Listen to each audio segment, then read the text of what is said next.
My wife left me alone in my hospital room after gallbladder surgery and texted, "I'm really busy. I'll come tomorrow." When my sister visited and showed me her phone, my wife was at a spa getting a massage and a manicure. Before we continue, subscribe to the channel. Turn on notifications now because every day we have new stories. And tell us in the comments what city you're watching from. My name is Gonzalo Herrera Campos.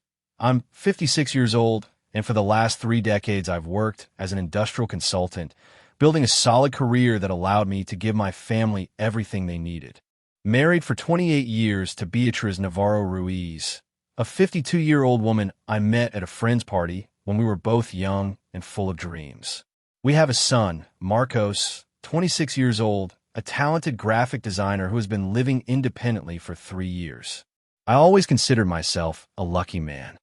I worked hard all my life. I traveled frequently for industrial projects. I spent weeks away from home, supervising installations in factories all over Spain. Beatriz never worked formally after Marcos was born. We decided together that she would stay at home taking care of our son, while I provided financially. Over time, that became her lifestyle. Gym in the mornings, beauty salon in the afternoons, coffee shops with friends. Occasional spas. I never complained. I thought she deserved it after years dedicated to the family. On Tuesday, February 6th, 2024 at 6 in the morning sharp, I entered the operating room of the University Hospital of Madrid for gallbladder surgery. It wasn't a simple procedure. The doctors explained that my gallbladder was severely inflamed with large stones that complicated the extraction. The surgeon, Dr. Ramirez, warned me, "Gonzalo, there's a risk of bleeding. We'll try a laparoscopy, but if there are complications, we'll have to open you up." It could take between 2 and 5 hours. Beatriz accompanied me to the hospital that morning. I remember the scene perfectly. She was constantly checking her mobile phone in the waiting room, sending messages, checking Instagram. Before entering the operating room, I took her hand and said, "Love, if something goes wrong." She interrupted me with a forced smile. "Don't say silly things, Gonzalo. Everything will be fine. I'll be here when you wake up." Those were her last words before the nurses wheeled me down the white hallways to the operating room. The surgery was complicated. What should have been 2 hours turned into almost 7. There was bleeding. They had to convert the laparoscopy into open surgery, cut deeper, remove the gallbladder, and clean the affected area. I woke up confused with intense pain in my abdomen, feeling every breath like knives stabbing my ribs. The clock on the wall read 3:15 in the afternoon. The first thing I did was look for Beatriz. The room was empty. Absolute silence, except for the constant beeping of the heart monitor connected to my chest. I thought maybe she had gone to the bathroom or to get coffee. I waited 15 minutes, 20, 30, nobody. With trembling hands, I reached for my mobile phone on the side table. I wrote her a message. "I'm out, love. Are you coming?" The reply came 3 minutes later. "I'm very busy. I'll go tomorrow." I read the message 4 times. 5, 6. The words didn't change. "I'm very busy." My wife of 28 years, the mother of my son, the woman I gave everything to, wouldn't come to the hospital after my risky surgery because she was very busy. I felt an emptiness in my chest worse than the pain of the incision.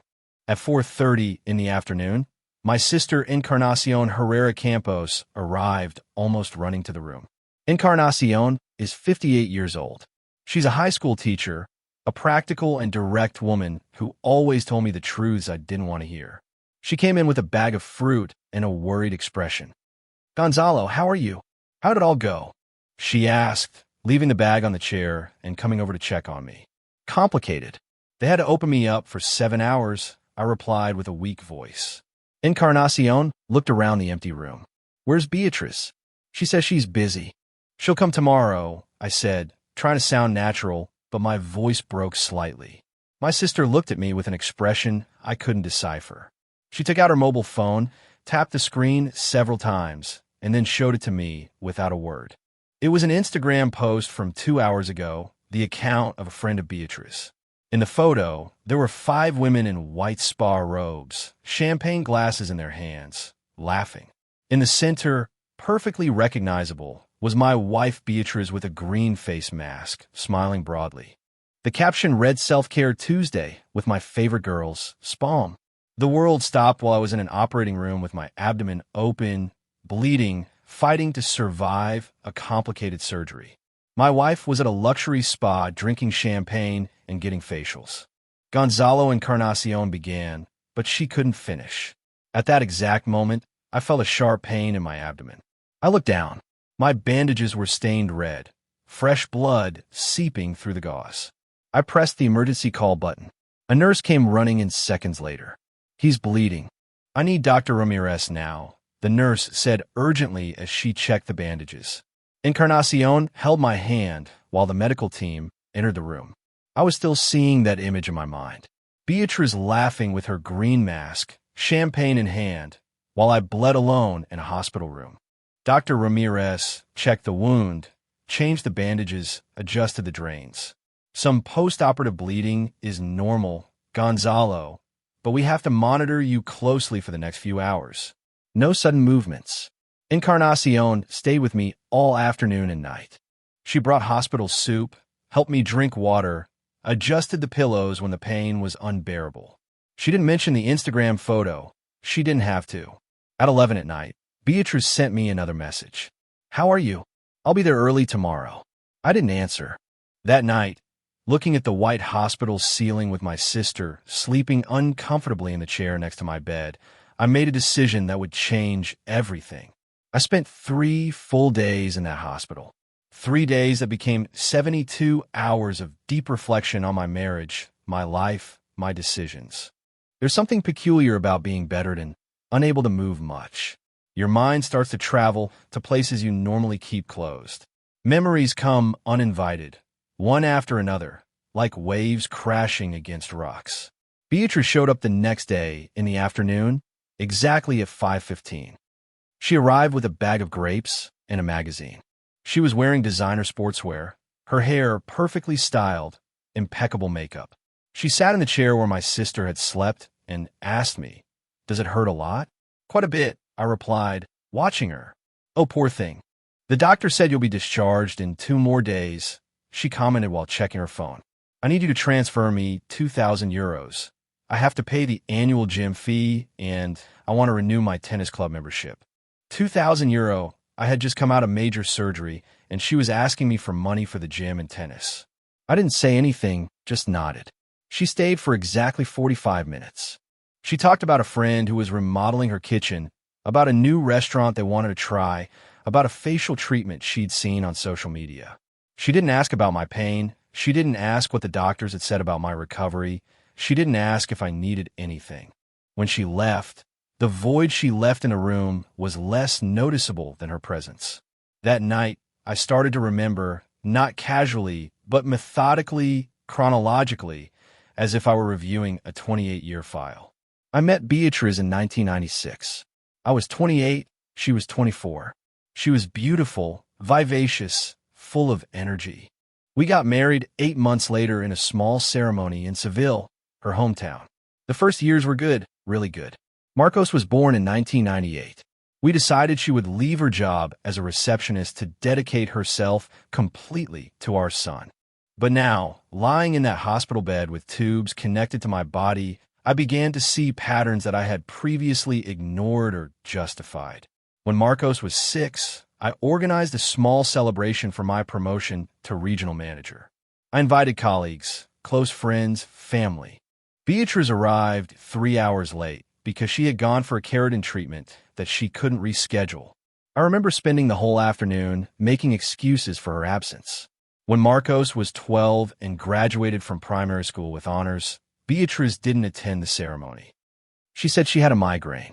That same day, the mother of one of Marcos's classmates told me she had seen Beatrice at the mall in the afternoon. I defended her. It must have been later. She went to buy medicine. When my father died 9 years ago from a massive heart attack, I was devastated. My father and I were very close. Beatrice attended the funeral, of course, but 2 days later, when I still couldn't even get out of bed from the emotional pain, she told me, "Gonzalo, life goes on. You have to get over it." I made plans with the girls for lunch. "I'll be back in the afternoon." When Marcos turned 18, We organized a surprise party. I took care of everything. Decorations, food, invitations, coordination with his friends. Beatrice arrived an hour late because she was at the salon getting her nails done.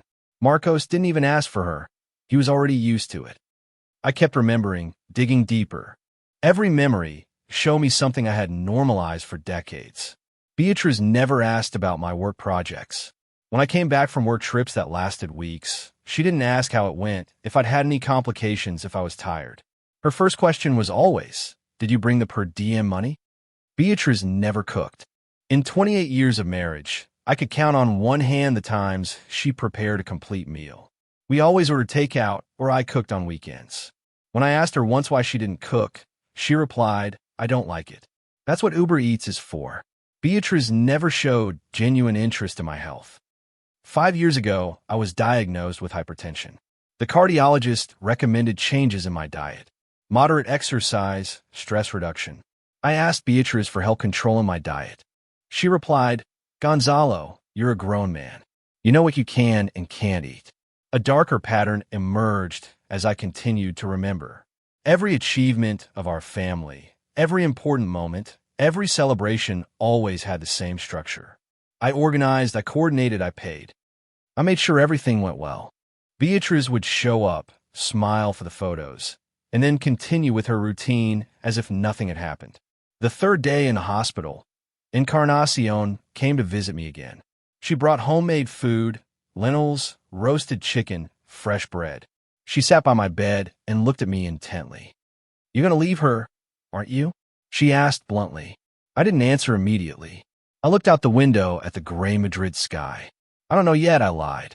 "Gonzalo, I've been watching how she treats you for years," biting my tongue because you seemed happy or at least content, but this she vaguely gestured around, referring to everything that had happened. "This is too much. 28 years, Encarnacion. You don't throw away 28 years just like that." "And how many of those 28 years were really happy?" she asked. "How many were simply habit?" I had no answer for that. That afternoon, after Encarnacion left, I made a clear decision. I wasn't going to act impulsively. I wasn't going to confront Beatrice yet. First, I needed information. I needed to understand exactly what had been happening all these years while I was working, and providing without questioning anything. I took out my phone and started reviewing our joint bank accounts. We had 2 shared credit cards that I paid religiously every month. I normally never checked the details of the expenses. I trusted Beatrice. I assumed she spent responsibly on household things, food, basic needs. I started downloading the statements for the last 6 months. What I saw left me stunned. February for €1,200 on spas, beauty salons, restaurants, designer clothes. January, €3,900 on the same things. December, €5,100, including €1,200 on a weekend at a spa hotel with the girls. I kept checking back.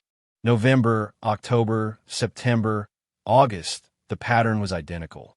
Beatrice was spending between €3,000 and €5,000 a month on personal luxuries. I transferred her €5,500 every month as a family budget.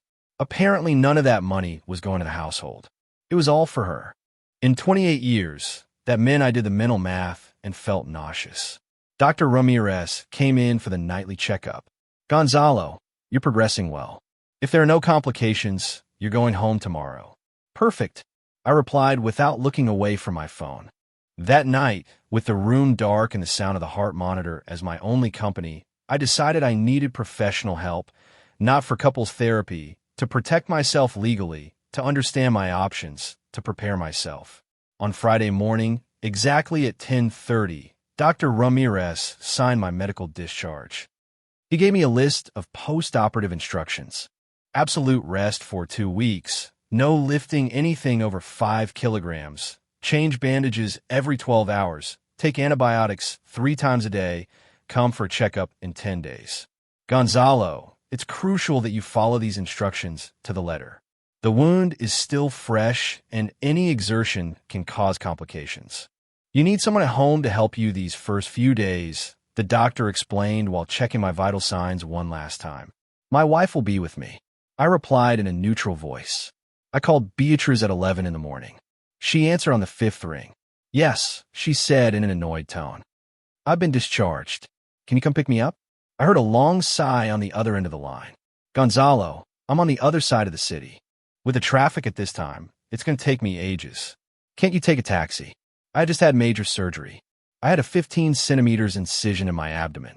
I could barely walk without help, and my wife was suggesting I take taxi. It's okay. Come when you can, I said and hung up. Encarnacion, who had arrived early to accompany me during the discharge process. She heard the whole conversation, didn't say anything, just pressed her lips into a thin line. I'll take you home, she offered. I don't want Beatrice to come. I need to see something, I replied. Beatrice arrived 2 hours later, at 1:15 in the afternoon. She entered the room with giant sunglasses pushed on her head, a designer bag hanging from her shoulder, checking her phone as she walked. Ready? Let's go quickly. The traffic is horrible out there. I don't know why people can't drive properly in this city.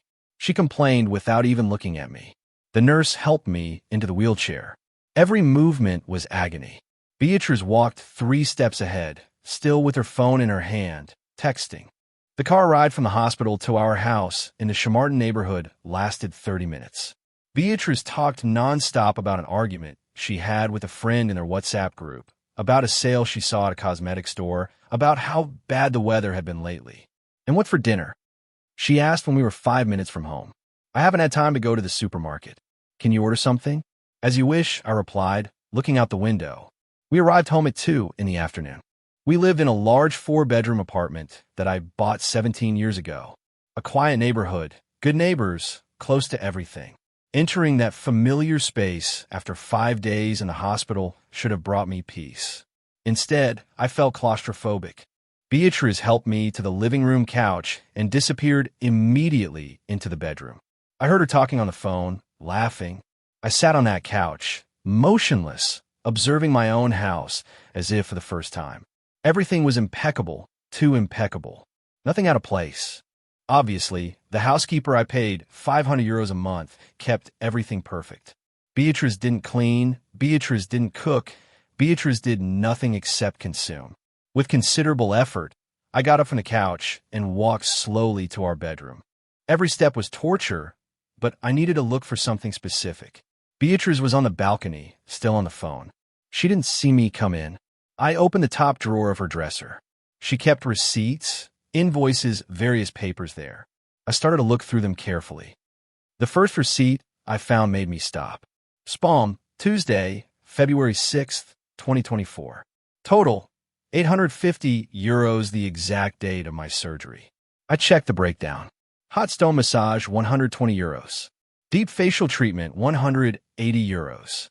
Luxury manicure and pedicure, €95. Full body waxing, €140. Body wrap, €150. Use of facilities, €85. Champagne and appetizers, €80. €850 in a single day. The day I was being operated on, I kept looking. I found more receipts from the last month. La Machina restaurant, €340 for 5 people. Valentina boutique, €680 for 2 blouses. Monique beauty salon, €420 for hair treatment. Lorena shoe store, €890 for a pair of boots. Serrano shopping center, €1,240 for various items. Elite fitness gym, annual renewal, €780.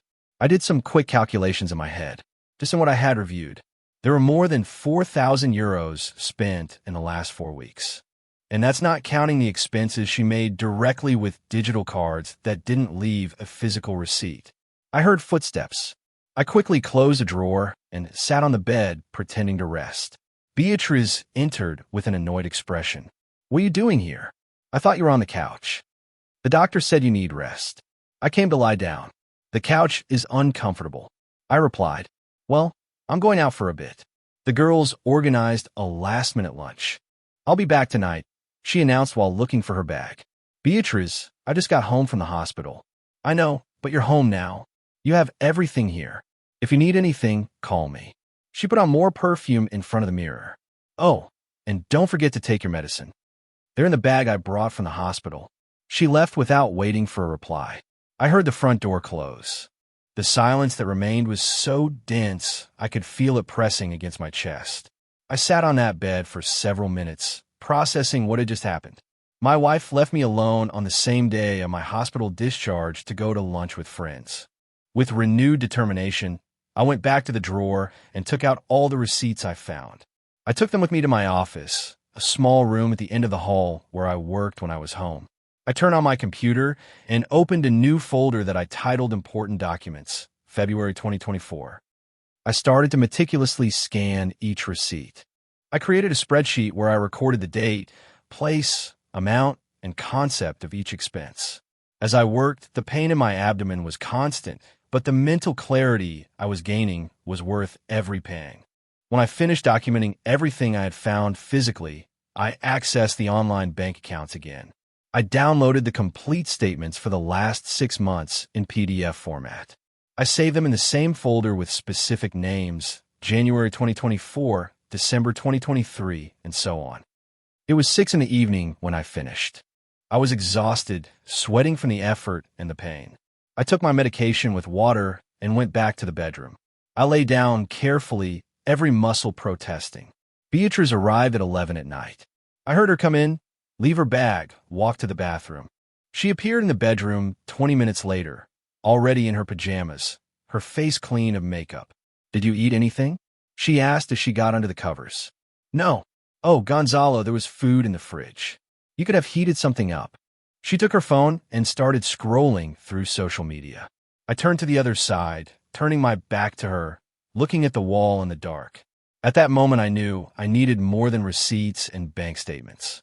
I needed professional legal advice, someone to tell me exactly what my rights and options were. Tomorrow I would call my friend Arturo. On Saturday morning, I woke up at 7, not by choice, but because of the stabbing pain in my abdomen that no painkillers seemed to completely soothe. Beatrice was sleeping soundly beside me, a peaceful breath, without the slightest worry in the world. I watched her for a few seconds, her relaxed face, her hair spread out on the white pillow. 28 years sharing this bed. 28 years believing I knew this person. I got up with extreme care and walked to the kitchen.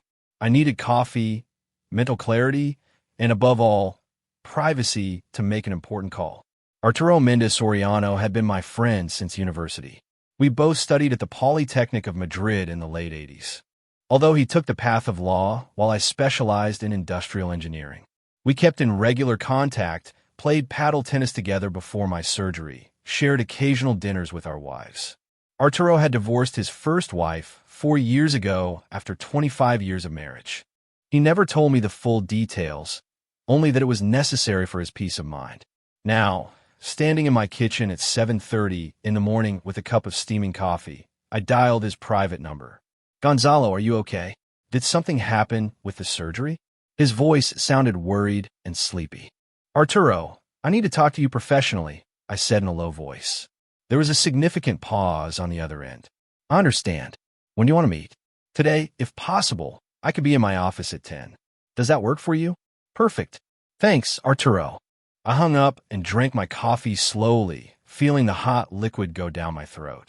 I heard movement in the bedroom. Beatrice appeared minutes later, yawning in her robe. "Why are you up so early?" "You should be resting," she said as she opened the refrigerator and took out orange juice.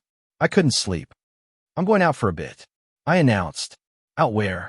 "The doctor said absolute rest. I have to take care of some pending work matters." "I won't be long," I lied with surprising naturalness. "As you wish, I'm going out too. I'm meeting Patricia at her new house. She's decorating and wants my opinion," she commented, pouring herself some juice. "I'll probably be back late." "Of course you will." At 9:30, I took a taxi to Arturo's office in the Salamanca neighborhood. The ride lasted 25 minutes. Every bump in the road felt like knives stabbing my abdomen, but I gritted my teeth and kept going. Arturo's law firm occupied the 3rd floor of an elegant building on Velasquez Street. His secretary, an efficient woman in her 40s, showed me immediately to his private office. Arturo was waiting for me behind his solid mahogany desk. He stood up when he saw me enter, and I noticed his alarmed expression. "Gonzalo, you look terrible." Are you sure you should be out of the house? I need this more than I need rest. I replied, sitting down carefully in one of the chairs in front of his desk. Arturo settled into his chair, clasped his hands on the desk, and looked at me with professional seriousness. Tell me everything. For the next 40 minutes, I recounted every detail. The spa during my surgery, the 28 years of neglect I had normalized, the receipts I found, the bank statements I downloaded, the thousands of euros spent monthly on personal luxuries while I worked and provided without questioning anything. Arturo listened without interrupting, making occasional notes on a yellow legal pad. When I finished, he put his pen on the desk and sighed deeply. Gonzalo, legally speaking, your situation is complex. You're married under the community property regime. Correct. Correct.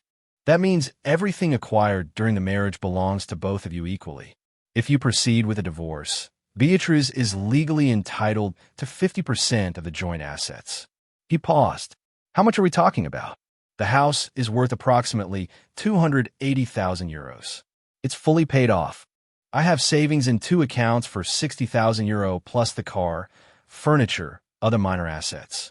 In total, I estimate around 340,000 euros. Arturo nodded, doing mental calculations. 170,000 euros for each of you in an equal division. In addition, since Beatriz has not worked formally during the marriage and you have been the sole provider, she could request compensatory alimony. Depending on the judge, it could be between 500 euros and 1,000 euros per month for life. I felt my jaw tighten. You're telling me that after all this, she gets half of what I built, and I also pay her alimony. That would be the scenario in a conventional divorce process without a prior agreement, Arturo explained in a calm voice. However, there are ways to optimize the situation. I'm all ears. Arturo stood up and walked to his office window, looking out at the street. First, you need to protect your assets immediately. Open an individual bank account at another entity where Beatriz doesn't have access. Transfer funds gradually so as not to arouse immediate suspicion. Second, cancel all joint credit cards or at least drastically reduce the limits. Third, document absolutely everything. Every frivolous expense, every moment of neglect, every text message. I've already started with the documentation. I said, good. Now comes the important part. In divorce cases, especially when there's provable emotional neglect, we can negotiate out-of-court settlements that favor the affected spouse. If we can prove that Beatriz has been excessively wasteful with community property without your explicit consent, and we also add emotional abandonment during a serious medical crisis, we can pressure her to accept a smaller settlement in exchange for avoiding a public trial. What percentage do you consider realistic? If you play your cards right and she wants to avoid a scandal or a long process, we can negotiate 25 to 30% of the total assets without compensatory alimony. That would be between 85,000 euros and 100,000 euros, enough for her to start a new life, but not so much that she can live comfortably without ever working again. The idea was starting to take shape in my mind. What exactly do I need to do? Arturo returned to his desk and began typing on his computer. I'm going to prepare a detailed list of immediate actions for you. In the meantime, I also recommend hiring a private investigator. We need to know exactly how Beatriz spends her time, who she associates with, what she says about you when you're not present. All of that adds up in a negotiation. Do you know anyone trustworthy? I have the perfect contact, ex-police officer, discreet professional. I'll tell him to call you this week. We spent another hour reviewing technical details. How to handle bank accounts, what documents to gather, how to act naturally at home while preparing everything in the background.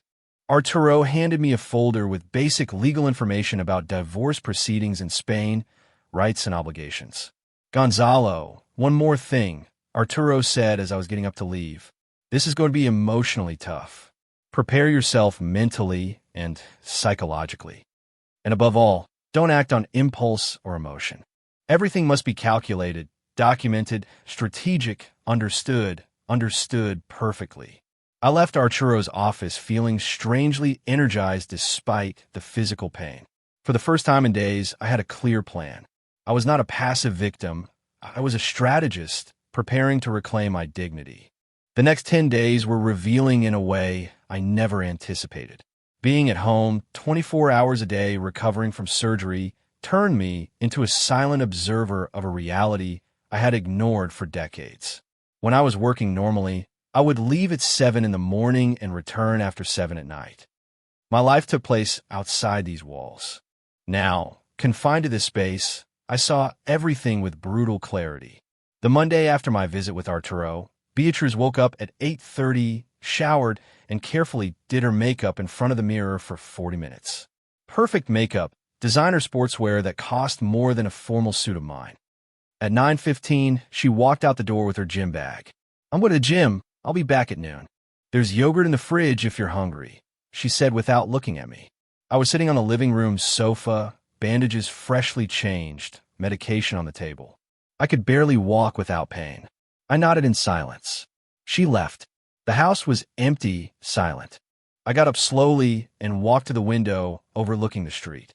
I saw our silver Mercedes drive away down the avenue. I went back to the sofa and opened my laptop. I followed Arturo's advice to the letter. I had opened a new account at Sabadell Bank on Friday afternoon, a branch on the other side of the city where we knew no one. I transferred 15,000 euros from my main account. Not all at once, that would raise alarms. 3 separate transfers on different days.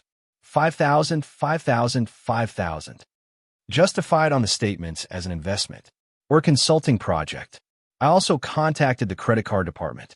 I reduced the monthly spending limit on the joint cards from 8,000 euros to 2,500 euros. When the bank employee asked for the reason, I explained that we were adjusting our family budget on financial recommendation. Beatrice returned at exactly 2:20 in the afternoon.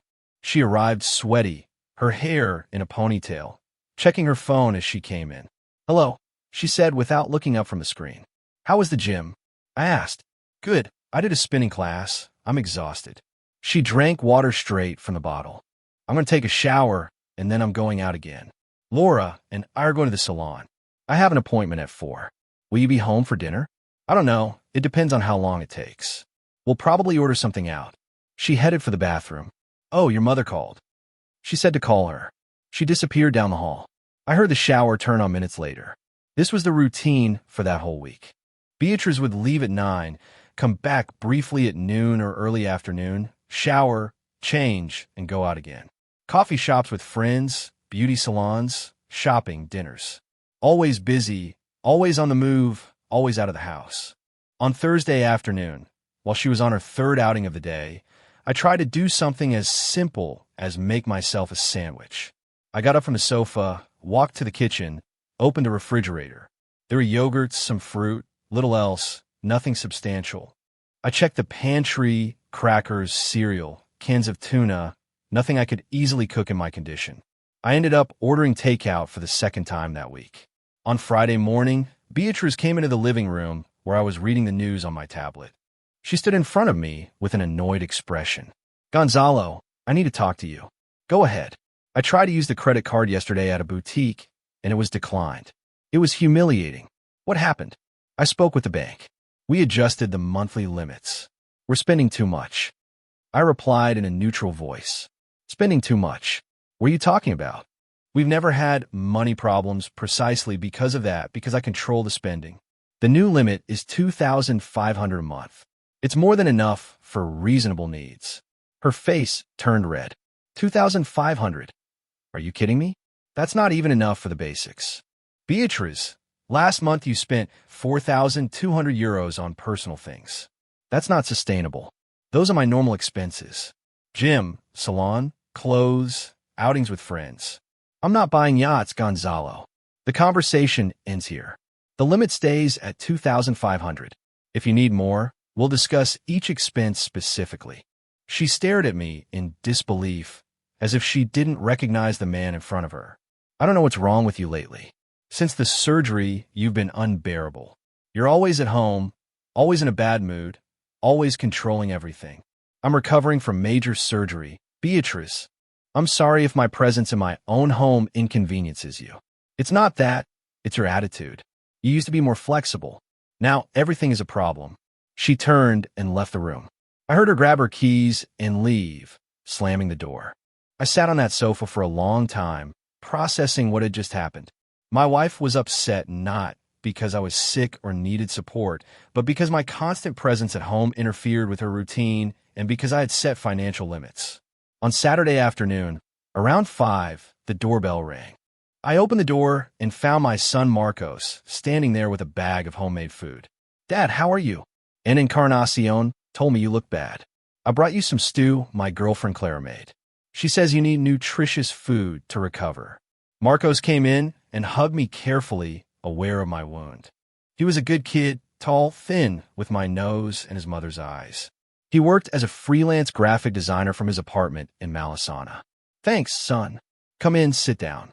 Marcos left the bag in the kitchen and came to sit with me in the living room. He observed me carefully. "Dad, you look tired. Are you eating well? Is Mom helping you with everything?" "I'm fine. Recovering normally," I replied, avoiding details. "Where's Mom?" "She's out with friends, I think." Marcos frowned slightly. "Dad, it's Saturday afternoon. You just got out of the hospital a week ago. Why isn't she here with you? Your mother has her activities. It's no big deal."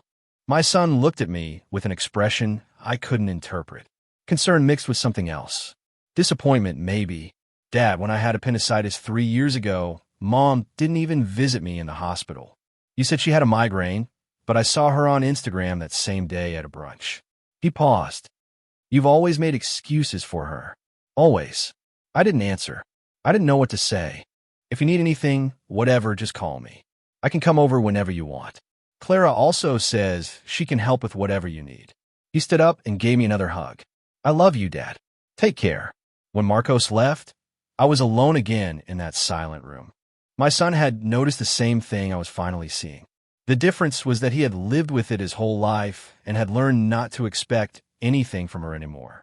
On Tuesday of the second week, I received a call from an unknown number. It was 10 in the morning. Beatriz had left half an hour ago for her Pilates class. "Mr. Herrera, this is Javier Colmenares. Arturo Mendez gave me your contact. I understand you need my services." Javier Colmenares turned out to be exactly what Arturo had promised. Professional, discreet, direct, a former inspector of the National Police with 23 years of service before establishing his own private investigation agency. We met that same afternoon in a discreet cafeteria near Retiro Park. He was a man in his 50s, robust build, gray hair in a military cut, a penetrating gaze that constantly evaluated everything. He wore casual but neat clothes, dark jeans, a gray shirt, a leather jacket. "Mr. Herrera," Arturo briefed me on your general situation. "I need you to tell me specifically what information you're looking for and what your ultimate goal is," Javier said after ordering a black coffee. I explained everything. The surgery, the spa, the years of neglect, the excessive spending, my decision to divorce strategically.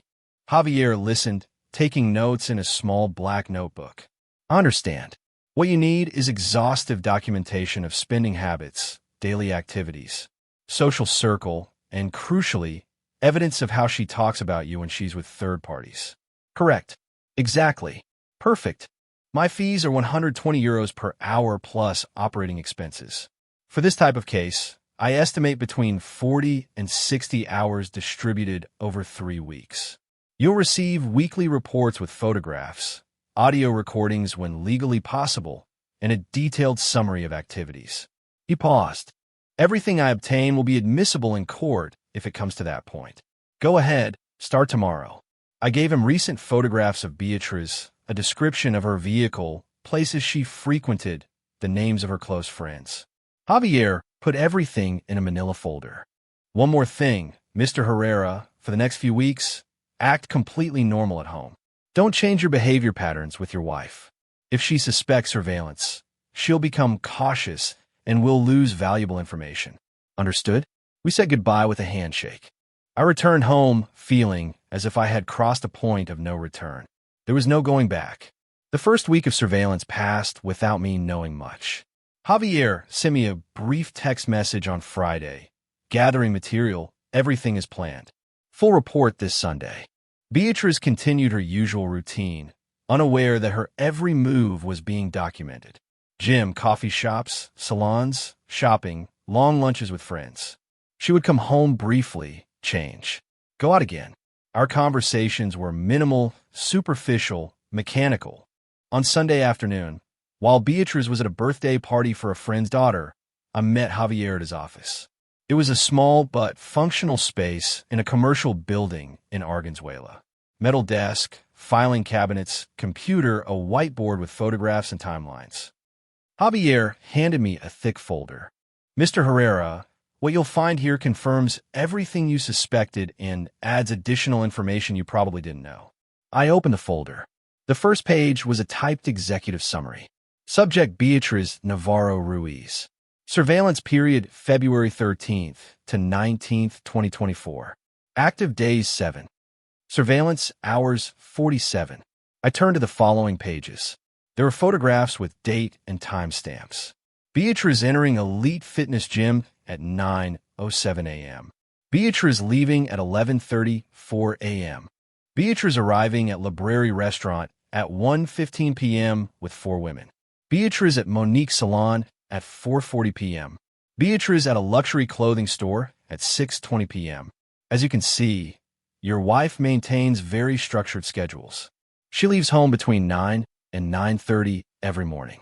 Gym for 2 hours. Then a long lunch with a fixed group of 5 friends at expensive restaurants. Afternoons at salons, spas, or shopping. She returns home briefly, just to change. She goes out again for dinners or social events. She comes home between 10 and 11 at night. I kept reviewing. There were photographed receipts. Il Tartufo Restaurant, €280 for 5 people Thursday, February 13th. Monique Salon, €340 for a full treatment. Friday, February 14th. Alessandra Boutique, €670 for a dress. Saturday, February 15th. Based on what's documented this week and projecting it monthly, your wife spends approximately €3,100 per month on purely personal activities. This doesn't include groceries, household expenses, or shared expenses, only individual luxuries. €3,100 confirmed by an independent external source. Now comes the important part, Javier said, turning to another section of the folder marked with a red tab. There were transcripts of conversations, Javier explained. I managed to record audio on 3 occasions when the subject was in public spaces where there's no legal expectation of privacy, restaurants, specifically. The conversations are revealing. I read the first transcript. It was from a lunch on Wednesday, February 15th at La Máquina restaurant. 5 female voices, including Beatriz. Friend 1. And how's Gonzalo after the operation? Beatriz. Fine, I guess. He's at home now, although now he's there all day and it's overwhelming. He doesn't stop complaining and needing things. Friend 2. Oh, men when they're sick are worse than children. Beatriz laughing. Don't even get me started. He's unbearable. It's a good thing I'm out all day, otherwise I'd go crazy. Friend 3. At least Gonzalo works well and makes good money. You have total freedom. Beatriz. Yes, that's true. That's what he's for, working and paying for everything. But he's so boring. He only talks about his industrial projects that nobody cares about. Zero interesting conversation. I felt something cold settle in my chest as I read. The second transcript was from Friday, February 17th, at Il Tartufo restaurant. Friend 1. Girls, I toast to us, to these sacred lunches that no one can take away from us. Beatriz, cheers. These moments are the only thing that makes my life bearable. If I had to be at home with Gonzalo all day, I'd shoot myself. General laughter, friend 2. But at least he doesn't mind you going out so much, right, Beatriz? He doesn't even notice. As long as he has his office and his numbers and his things, he's happy. Gonzalo is truly tedious. He's only good for paying the bills. The third transcript was even worse. Babel Restaurant. Saturday, February 18th. Friend 1. Don't you ever regret getting married so young? Beatriz, all the time I was 24. I didn't know what I wanted. Now I'm trapped in a boring marriage with a man who only works. But what can I do? 28 years have passed. Friend 2. At least you live well.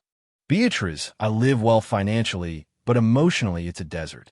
Gonzalo has no passion for anything. He's a robot who goes from work to home and from home to work. That's why I make up all these outings. It's my escape. I closed the folder. I couldn't read anymore. Javier watched me in silence. Is there more? I asked with a hoarse voice. 2 more weeks of surveillance scheduled. This is just the beginning, Mr. Herrera. I left that office with the folder under my arm, walking like an automaton to my vehicle. I sat behind the wheel without starting the engine for several minutes. 28 years reduced to a phrase. He's only good for paying the bills. March 4th marked exactly 28 years since Beatriz and I got married in that small church in Seville. 28 years. More than half of my life shared with this woman. Normally, anniversaries in our house passed with dinner at some fancy restaurant, an exchange of gifts, an obligatory photo for Beatriz's social media. This year would be different, at least I hope so. My recovery was progressing. I could now move with greater ease. The pain had decreased considerably. The wounds were healing well. The medical checkup the week before had been successful.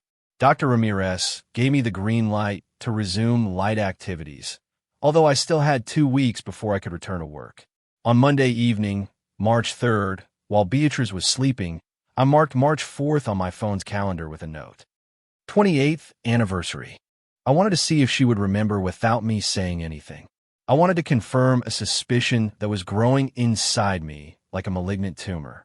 I woke up early on Tuesday, March 4th. Beatriz was still asleep. I got up carefully and went to the kitchen. I decided I would prepare something special for dinner. I wasn't an expert cook, but I could handle basic recipes. I made a mental list.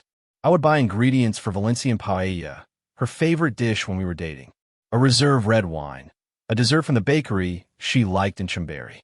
Beatriz woke up after 9. She appeared in the kitchen, yawning, checking her phone as she did every morning. "Good morning," she said without looking up. "Good morning. Did you sleep well?" "Susu, my neck is stiff." She poured herself coffee. "I have a really busy day today, Jim, then lunch with Patricia and Monica. Then I have an appointment at the physical therapist for this neck, and tonight the girls organized a surprise dinner for Laura. It's her 50th birthday." I waited for some mention, some acknowledgement of the date. Nothing. "What time will you be back?" I asked. "No idea. Probably late. You know how these dinners are. They drag on." She drank her coffee standing, in a hurry. "Well, I'm going to get ready." She disappeared into the bedroom. I stood in that kitchen, a steaming coffee in my hand, feeling something strange in my chest. It wasn't physical pain. It was something else, an emptiness perhaps. I decided to go ahead with my plan. I left the house around 11 in the morning. I went to the Chamartin market and bought everything I needed. Bomba rice, real saffron, fresh mussels, prawns, squid, free-range chicken, red peppers, peas. I stopped by the wine shop and chose a bottle of Ribera del Duero, a special reserve, 85 euros. Finally, the bakery, a 3-chocolate cake, her favorite. I returned home loaded with bags. Beatriz had already left. I spent the afternoon cooking carefully. Every step took physical effort, but there was a steely determination in my movements. I prepared the perfect sofrito. I browned the chicken exactly as it should be. I added the broth at the precise moment. I placed the seafood in a visually appealing design. The paella was perfect. Rice cooked to perfection, a crispy sauerkraut at the bottom, an aroma that filled the whole house. I set the dining table, a white tablecloth we only used on special occasions, the porcelain dinnerware we were given for our wedding and had barely used, crystal glasses, candles, carefully folded cloth napkins. In the center, a small bouquet of flowers I bought at the market. It was 7 in the evening. The paella rested in its pan on the stove, covered with aluminum foil to keep it warm. The wine was waiting, open to oxygenate. The table was ready. I had showered and put on a decent shirt. I sent Beatriz a message. "What time are you arriving? I prepared something special for dinner." A reply, 15 minutes later. "Oh, Gonzalo, I told you I have dinner with the girls. It's Laura's birthday. It's our anniversary, Beatriz, 28 years. The 3 dots blinked for a long time. Then, oh no, I completely forgot. "I'm sorry, but I've already confirmed with everyone. I can't let them down. We'll celebrate tomorrow." "Okay." I sat on the sofa, looking at that message. I read each word several times. I completely forgot. I sent another message. What time does your dinner end? I can wait for you. I'm sure we'll be out late. It's better to leave it for tomorrow. Don't wait up for me. I didn't reply. I sat on that sofa for half an hour, looking at the perfectly set table, the unlit candles, the paella cooling in the kitchen. 28 years. And she had completely forgotten. But it wasn't just forgetting, was it? It was prioritization. She had actively chosen a random dinner with friends over our wedding anniversary. I got up and went to the kitchen. I served myself a plate of paella. I opened the wine and filled a glass. I sat alone at that table, elegantly set for two. I ate in absolute silence, each bite tasting like ashes in my mouth. The candles remained unlit. There was no point. I finished eating around 8. I stored the rest of the paella in containers. I put the cake in the refrigerator, washed the dishes meticulously. I folded the white tablecloth and put it away. I removed the flowers from the table, turned off the lights in the dining room. I sat on the living room sofa again with a glass of wine. I turned on the television without really watching it. Images and sounds passed in front of me, but I didn't register anything. Something had broken inside me at that moment. It wasn't dramatic. There was no crying, no screaming, no burning rage. It was something much deeper and more definitive. It was the complete extinction of something that was once alive. For 28 years, I had loved this woman. I had worked tirelessly to give her a good life.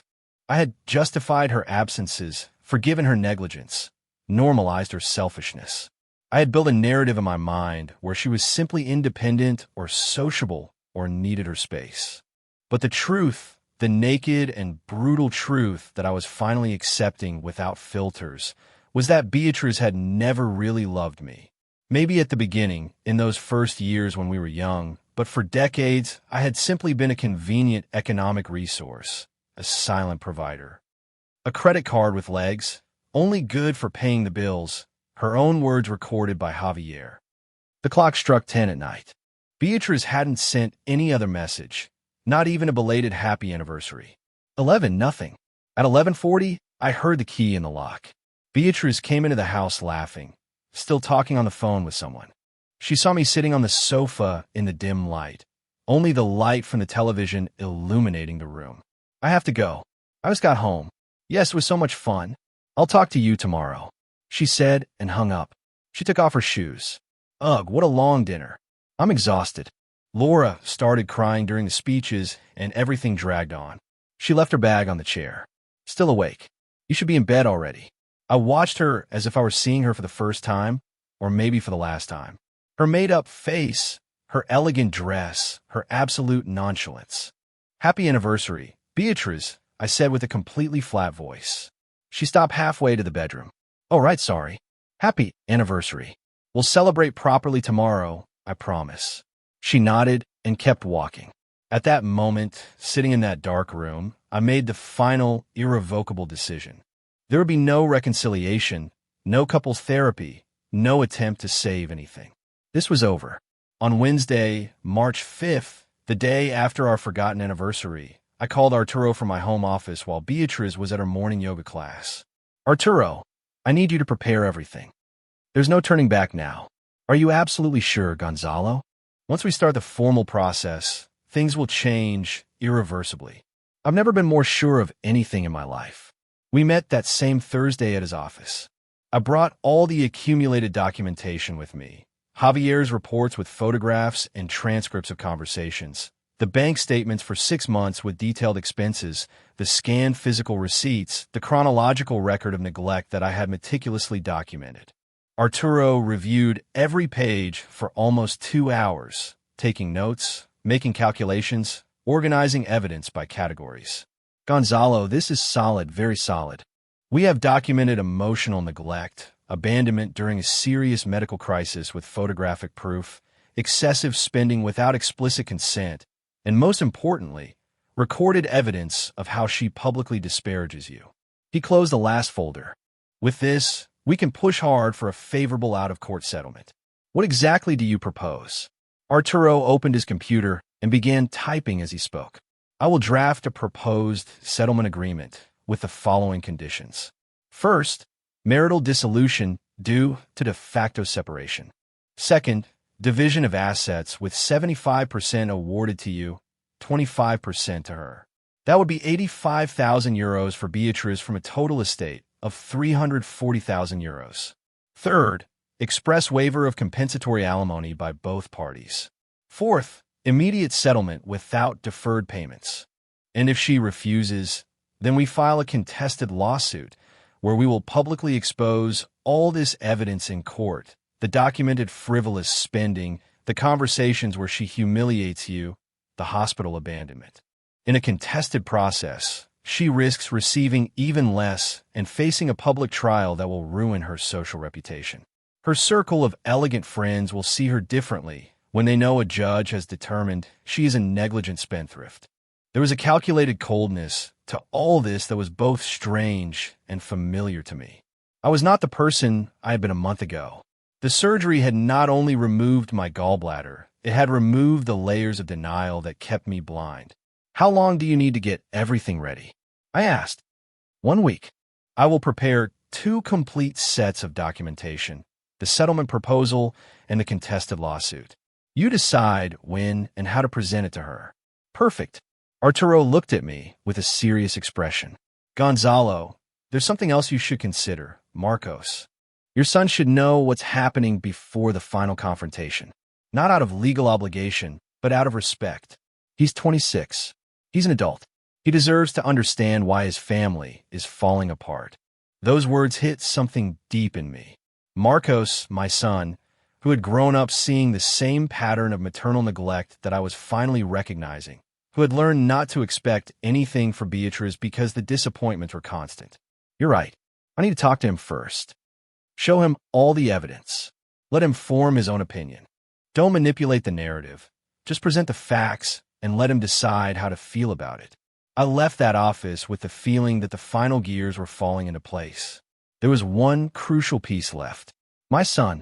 That night, when Beatrice announced she was going out with friends again, I took my phone and called Marcos.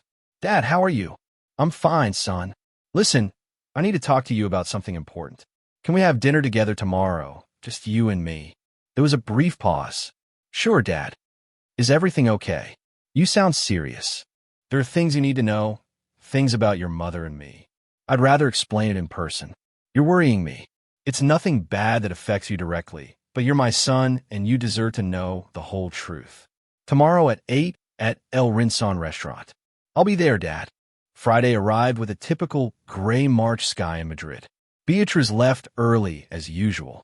I spent the day mentally organizing what exactly I would say to Marcos. I didn't want to turn him into an ally against his mother. I wasn't looking for him to take sides. I just needed him to know the truth before everything exploded publicly. At 7:30 in the evening, I got ready carefully. Dark dress pants, a blue shirt, a sport coat. I drove to El Rinson, a quiet restaurant near Plaza de España that Marcos and I used to frequent when he was in university. I arrived 10 minutes early. Marcos was already there, sitting at a table in the back. He stood up when he saw me, and we hugged. Dad, you look better every time I see you. The color is back in your face. I feel better physically. The rest is another story. We ordered dinner, roasted lamb for him, hake for me, red wine to share. When the waiter left, Marcos looked at me directly. Okay, Dad, tell me what's going on. I took a deep breath. Your mother and I are getting a divorce. The decision has been made. And before that happens, I need you to know exactly why. Marcos's expression changed from concern to something more complex. He didn't seem surprised. He seemed resigned. Dad, honestly, I'm more surprised you lasted this long together. That answer stunned me. What do you mean, Dad? I lived with you for 23 years before I moved out. I saw everything. I saw how Mom was never really present. I saw how she used you like an ATM. I saw how you justified her every absence. I saw how you were left alone at important events because she had something else to do. I saw it all, and I waited years for you to realize it. His words were gentle but devastating. I took my tablet out of my briefcase. I need to show you something. It's not easy to see, but you need to know. For the next 40 minutes, while our dinner grew cold on our plates, I showed Marcos everything. The photographs of Beatrice at the spa on the day of my surgery, the bank statements with thousands of euros in superfluous expenses, the transcripts of conversations where she called me boring and said I was only good for paying bills. The forgotten anniversary from 2 days ago. Marcos read in silence. His jaw tightened progressively. When we got to the transcripts of the recorded conversations, I saw his eyes turn red. "Dad, I'm so sorry," he finally said with a broken voice.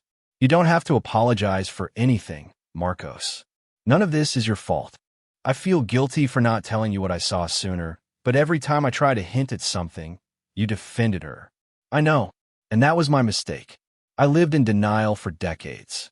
Marcos closed the tablet and drank a long sip of wine before speaking. "What are you going to do?" I explained the entire plan, the proposed agreement, the alternative of a contested trial. If she refused, the approximate timeline.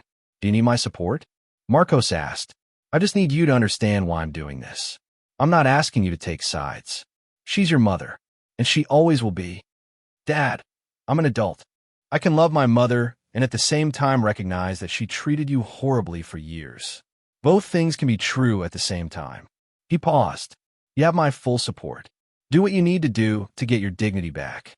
We stayed in that restaurant until almost 11, talking like we hadn't talked in years. When we said goodbye in the parking lot, Marcos hugged me tight. "I'm proud of you, Dad. I know this isn't easy." I drove back home, feeling simultaneously shattered and strengthened.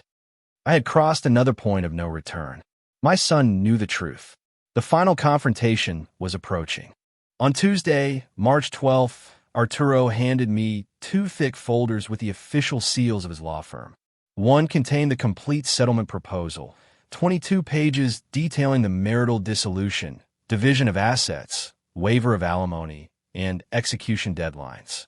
The other was the contested lawsuit, ready to be filed in court if the negotiation failed. "Everything is ready, Gonzalo. When will you do it? Today, tonight? Are you emotionally prepared?" "I crossed that point weeks ago, Arturo. There are no more emotions, only facts and consequences." I returned home with the folders stored in my briefcase. Beatrice was in the living room, lying on the sofa, flipping through fashion magazines. She didn't even look up when I entered. "Hello," she said distractedly. "Beatrice, we need to talk tonight without interruptions." Something in my tone made her finally look at me. "What's wrong? You sound very serious." "I am. I wanted to be here at 8 tonight. Cancel whatever you have planned." "But I have cancel it," I interrupted with a voice that brooked no argument. "This can't wait." She looked at me with an expression somewhere between confused and annoyed. But she nodded. "Okay, I'll be here."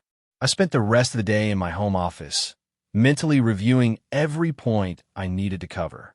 I couldn't show weakness. I couldn't let myself be dragged down by nostalgia or guilt. This was a legal transaction between 2 people whose paths had irreversibly diverged. At 7 in the evening, I prepared the dining table again, not with candles or flowers this time, but with documents. I placed the settlement agreement folder at one end, the evidence folder at the other, a pen, a glass of water. At 8:10, Beatrice appeared in the dining room with a curious and slightly nervous expression. She was wearing casual clothes, yoga pants, a loose sweatshirt. She had taken off her makeup. "Well, here I am. What did you want to talk about with such urgency?" "Sit down, please." She sat down across from me. I remained standing for a few more seconds, gathering the last reserves of determination I needed. "Beatrice, I'm going to be absolutely direct. I want a divorce. This conversation is not to discuss whether we do it or not. It's to explain how we will do it." Her face went through several expressions in seconds. Shock, disbelief, confusion. "What? What are you talking about, Gonzalo? Divorce, why?" I opened the evidence folder and began to place documents in front of her methodically, like a prosecutor presenting a case. Let's start with February 6th, 2024, the day of my gallbladder surgery, a risky procedure that lasted 7 hours. I placed the first photograph. "While I was in the operating room, you were here. Spalm, 850 euros on treatments. Champagne with your friends." Beatrice looked at the photograph, her face paled. "Let's continue." I placed the bank statements, the last 6 months of expenses. Monthly average, 3,100 euros on personal luxuries. Spas, expensive restaurants, designer clothes, salons. None of this was discussed with me. None of it was for our family. All for you, Gonzalo. I'm not finished. I placed the transcripts of the recorded conversations. La Maquina Restaurant, February 15th. I quote verbatim, Gonzalo is so boring. He's only good for paying the bills. Il Tartufo Restaurant, February 17th. Gonzalo is truly tedious. He's only good for paying the bills. Babel Restaurant, February 18th. I'm trapped in a boring marriage with a man who only works. Beatrice read the transcripts with ever-widening eyes. You had me followed, you spied on me. I hired a private investigator to document your behavior. Completely legal. Public spaces where there is no expectation of privacy. I placed more photographs, your daily outings, your expenses, your conversations where you publicly humiliate me in front of your friends. Gonzalo, those conversations were just venting among friends. I didn't mean it seriously. Seriously. Then explain this. March 4th, our 28th wedding anniversary. I prepared a special dinner, decorated the house, explicitly asked you to come. You chose to go to a friend's birthday. You completely forgot our date. Tears began to roll down her cheeks. I'm sorry. It was an honest mistake. I had a lot on my mind. It wasn't a mistake, it was a decision. Like all the decisions you've made for years, putting absolutely everything and everyone above this marriage and me. I finally sat down across from her. I placed the settlement agreement folder in the center of the table. Here is the proposal. Marital dissolution due to de facto separation. Division of assets. 75% for me, 25% for you. That's 85,000 euros that you will receive as a one-time payment. We both waive compensatory alimony. A quick, discreet, out-of-court process. Beatrice looked at the document without touching it, crying. I can't believe you're doing this. 28 years, Gonzalo. Are you going to throw them away like this? I'm not throwing them away. You threw them away years ago. I'm just finally acknowledging reality. But we can fix it. I can change. I'll go to therapy.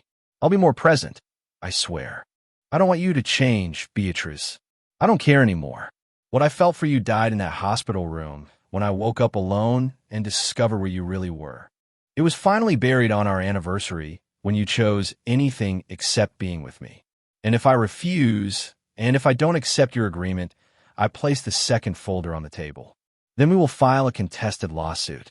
Everything I've shown you today will be exposed in a public court. Your friends will find out. Your acquaintances will find out. A judge will determine that you are a negligent and wasteful spouse. You will probably receive even less than the 85,000 euros, and the process will last for months, maybe years. You're blackmailing me. I'm giving you options. Option A. You sign the agreement. You receive a fair amount of money. We move on with dignity. Option B. A public legal war where you will lose more than you will gain. You decide. Beatrice was crying openly now, with broken sobs. I don't recognize you. What happened to you? You're not the Gonzalo I know. You're right. I'm not. The Gonzalo you knew was blind, submissive, conformist. That man no longer exists. He died in an operating room on February 6th, while his wife was drinking champagne. She stared at me for a long time through her tears. I think she finally understood that there was no negotiation possible, that there were not enough tears to change my decision. I need to think, talk to a lawyer. You have 1 week. On Tuesday, March 19th at 6 in the afternoon, I need your answer.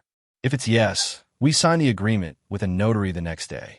If it's no, I file the lawsuit on March 20th. I got up from the table, gathered the folders, except for the settlement agreement which I left in front of her.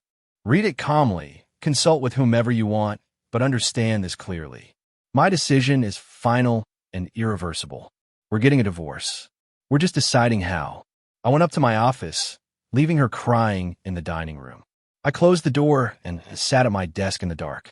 I didn't feel triumph. I didn't feel satisfaction. I just felt a strange emptiness and a liberating feeling of having finally spoken the truth without filters. The days that followed the confrontation were the strangest of my life. Beatrice and I lived under the same roof, but we existed in parallel dimensions. She had temporarily moved into the guest room. Our interactions were reduced to unavoidable crossings in the kitchen or hallways, always with gazes that didn't meet. On Thursday, March 14th, 2 days after our conversation, I heard Beatrice talking loudly on the phone from her room. I wasn't trying to eavesdrop, but the walls weren't that thick. No, Mom, I'm not exaggerating. He wants a divorce. He already has a lawyer, documents, everything prepared. Yes, he's offering me 85,000 euros. I don't know. He says if I don't accept, he'll sue me and expose everything in a public court. I have an appointment with a lawyer tomorrow afternoon. That conversation confirmed that she was taking the situation seriously. Good. She needed independent legal advice to understand that my proposal was generous considering the alternative. On Friday the 15th, Beatrice left early and didn't return until night. When she came back, her face showed signs of having cried extensively. She walked straight to her room without saying a word. On Saturday morning, the 16th, she found me in the kitchen making coffee. She stood in the doorway, hugging herself. I spoke with a lawyer, she said in a small voice, a divorce specialist.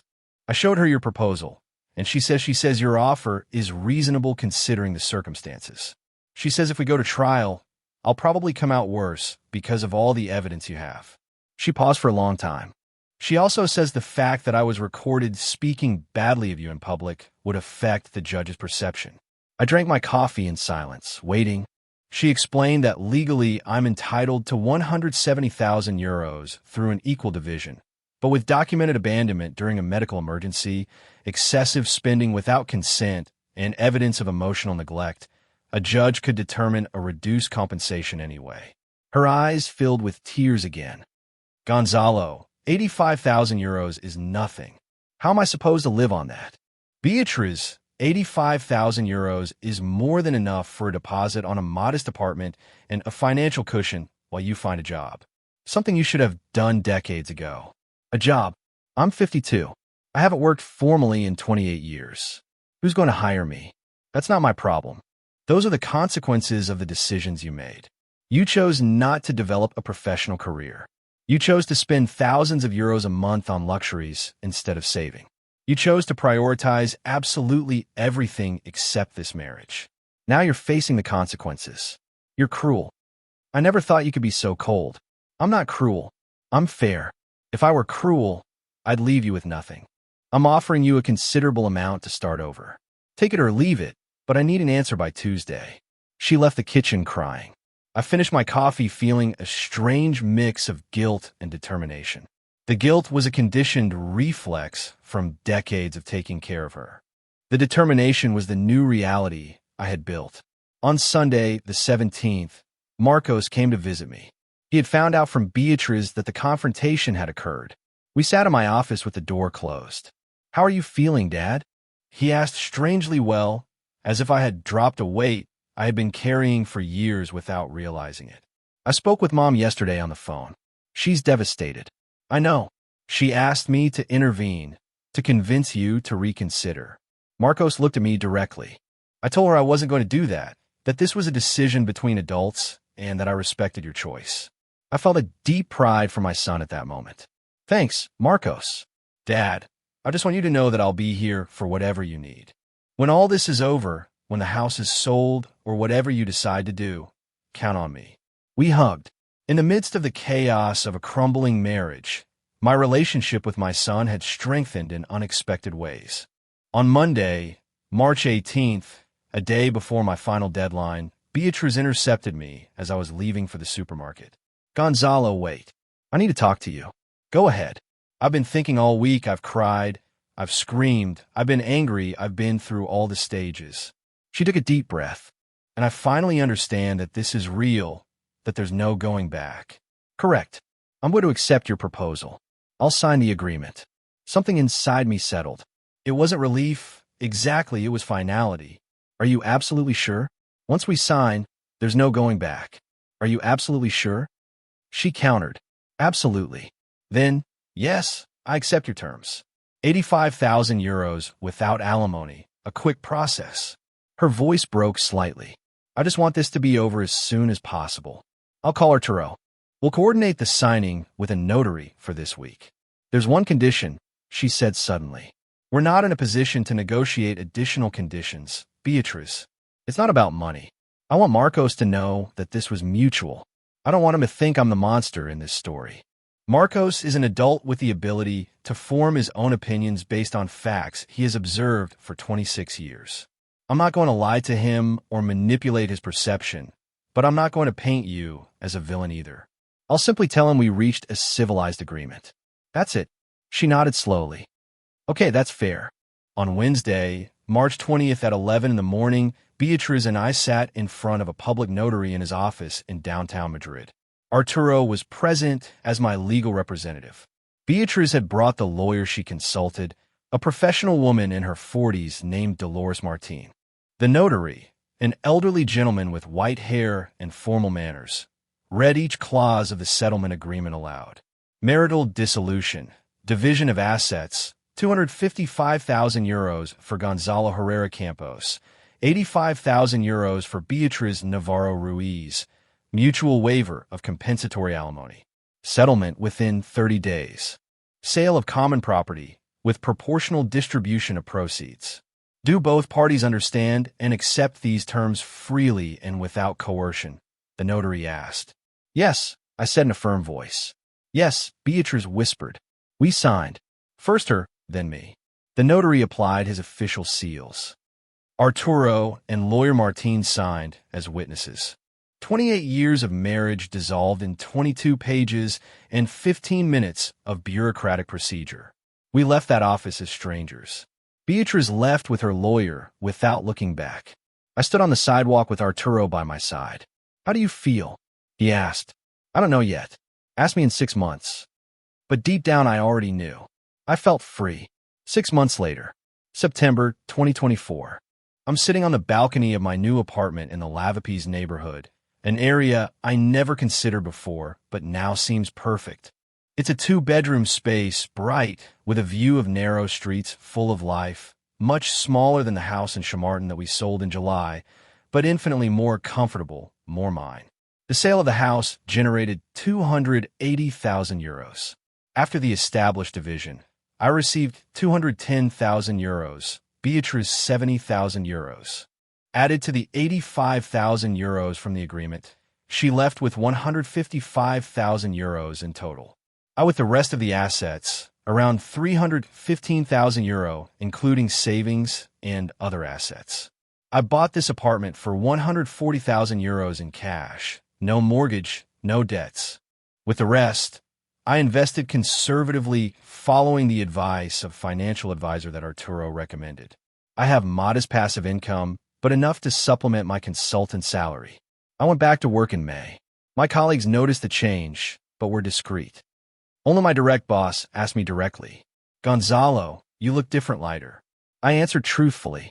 I got divorced. It was necessary. From the balcony, I see a young couple pushing a baby stroller down the street. The woman is laughing at something the man just said. He's carrying grocery bags. They walk in sync like a team. I used to think Beatriz and I were like that. Now I know we never were. Marcos comes for lunch every Sunday. Sometimes he brings Clara, his girlfriend, a sweet girl who's studying veterinary medicine. We cook together, talk about everything, laugh. My son knows me in a different way now, not as the absent father, always working, but as the real man behind the role. Dad, you look happier, he told me 2 weeks ago while we were making pasta. I don't know if happy is the exact word. Calmer, maybe more complete. He told me about Beatriz. She rented a 1-bedroom apartment in Carabanchel, a modest area far from her old friends in the elegant neighborhood, 850 euros a month. After decades without working, she got a job in a decoration store downtown. Part-time, 1,200 euros a month. Her lifestyle has changed radically. She says she's learning to live with less, Marcos told me. She cooks for the first time in her life, uses public transportation. She has lost touch with most of her friends because she can't keep up with their spending. I didn't feel satisfaction hearing that, nor pity, just a kind of neutral acceptance. Beatriz is living the consequences of decades of decisions. It's not cruelty, it's reality. I see her occasionally when we happen to be picking up or dropping off something related to the final divorce paperwork. She's thinner, with less makeup, simpler clothes. She looks tired, but also strangely more real, as if the layers of superficial varnish have finally fallen off. In our last conversation 3 weeks ago, she told me something unexpected. We were signing the final papers at the notary's office. Gonzalo, I know it doesn't mean anything now, but I'm sorry. I spent years not seeing what I had, not valuing you. And now that it's all lost, I finally understand. We all learned some lessons late, Beatrice, myself included. What lesson did you learn? That self-love isn't selfishness, that setting boundaries isn't cruelty, that letting go of something that doesn't work is as brave as fighting for something that is worth it. There was no reconciliation, no emotional hug, just two people who shared almost 3 decades recognizing that that chapter had permanently closed. Encarnacion comes to visit me often. She brought plants for the balcony that I now take care of religiously. Basil, rosemary, cherry tomatoes. You need life growing around you, she said when she set them up. My sister was right about many things that I didn't want to see for years. Now that I'm finally listening, our relationship has deepened. She lost a sister-in-law, but gained a more present brother. I've discovered things about myself in these months. I like to cook more than I thought.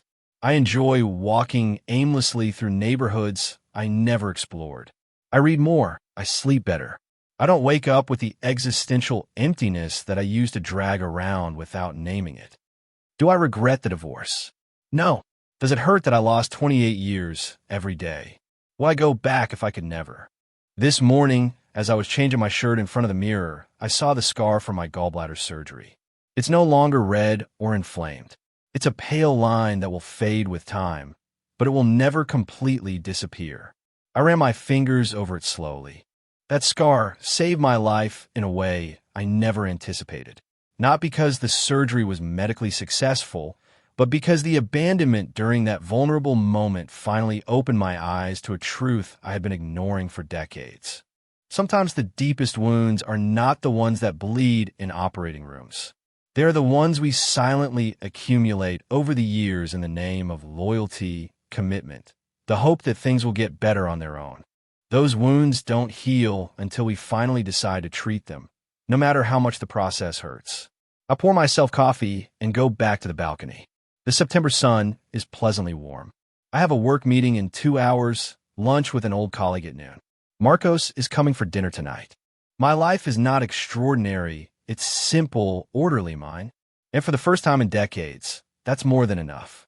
The scar on my abdomen is a daily reminder. Some wounds heal completely. Others teach you who you are when you finally decide to stop bleeding in silence.